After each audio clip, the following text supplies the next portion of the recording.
we're here with an elder who will be adding to the addition to our family history, Marvin Holder, who is better known to me as Pops. Pops, I'd like to start with asking you, where were your formative years spent? Where were you born and raised? Winston-Salem, North Carolina. And what was it like growing up there? Well, it was the South. It still is the South. And we lived a certain way. We never knew that anything was any better because we lived in, and then too there was segregation. But it was sort of like you knew where you were supposed to be, and you never really thought about it. So that's basically it. And I thought we had my high school life. I thought was very good.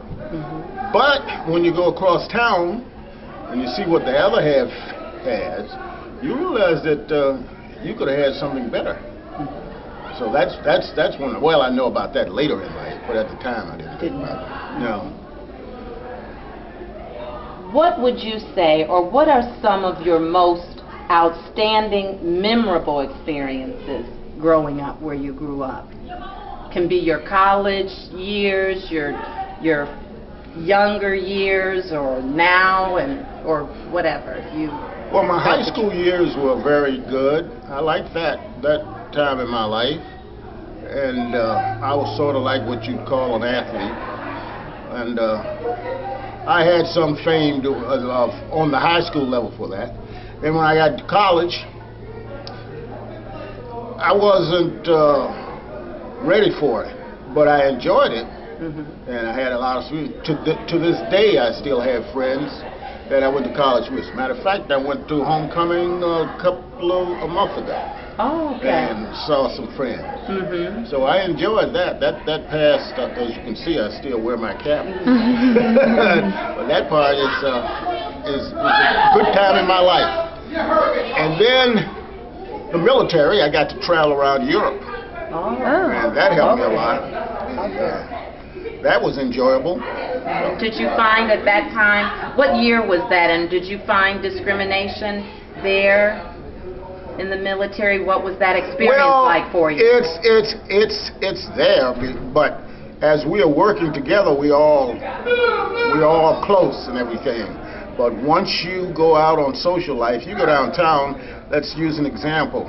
There were bars that the black guys went to, and the bars that the white guys went to. And no matter how friendly you were, you didn't hang together.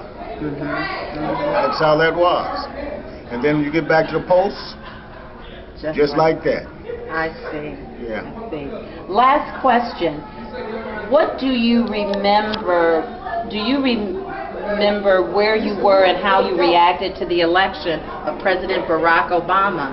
And how do you feel about him being our first African American president of the United States? I was at home when I first heard about it, but reality, I never thought he would be elected, because there were a lot of people who say, when you ask them, put a mic in their face and say who you're going to vote for, and they say Barack and all that stuff. I say, people say one thing, but then when they get behind the booth, they do another, and that's what I thought was going to happen. So I was very surprised behind that. How do you feel he's doing as a president? I think he's doing quite well. There's a backlash behind that, and that's where the racism comes in, because many whites didn't think he would be elected. And he just messed around and squeaked through. Now, they said, what have we done? And they're knocking everything he does. But as far as I'm concerned, he's doing quite well. Okay. Thank you, Pops. I want to thank you for giving us this interview and also adding to our family's history. Thank you. Thanks for having me.